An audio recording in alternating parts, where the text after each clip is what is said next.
I want to start with Tesla though, because last week I criticised Tesla's autopilot for not being quite auto enough after a Model S crashed into the back of a parked fire engine, of all things. I mean, how on earth do you miss a fire engine, even if you are automated? This week it was announced that Tesla cars missed out on a list of safest cars because they actually don't crash enough. Every year, Swedish insurance company Folksam released the results of an annual study on the country's safest cars, a list that this year was dominated by the Toyota RAV4, with no Tesla models on there, despite their autopilots and their usually early avoidance detection and automatic emergency braking, making them one of the safest cars available. The study also shows that the positive trend with cars becoming safer continues. A clear example of this, and this is all good news, the risk of disability has decreased by 75% compared to the 1980s cars, and the risk of death in a car accident has decreased by almost 90%.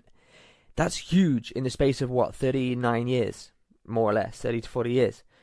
Like 75% less chance of becoming disabled and 90% less chance of dying in a car crash. In the survey, Volkswagen examined 324 car models and assessed their safety level based on real accidents. On the basis of these, as well as results of in-crash tests and information on important safety equipment, the cars have since been ranked by safety. So, safest first was the Toyota RAV4.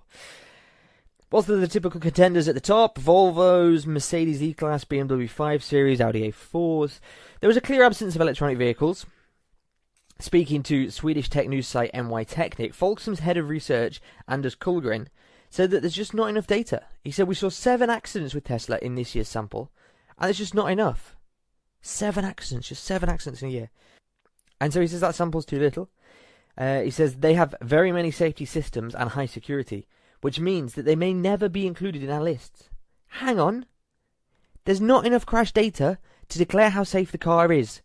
Surely, Mr. Kullgren of Folksam, a car that doesn't get into crashes in the first place is far safer than a car that gets into crashes but comes out okay. Despite my criticisms last week, it's reported that Teslas are among the safest vehicles on the road today.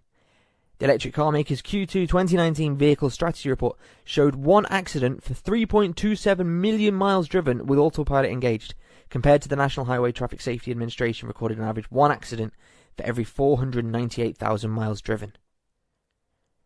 That's massive. That's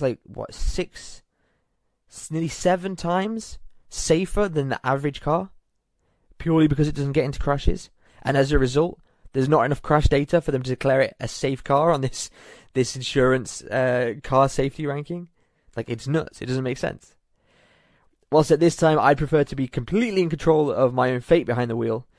I'd rather be doing it in a car which is going to help me avoid crashes completely than to hold it well should the worst happen, I guess. So, despite Tesla's autopilot crashing into the back of a parked fire engine, I take it back. I'll admit when I'm wrong, because this report is really, really quite clear.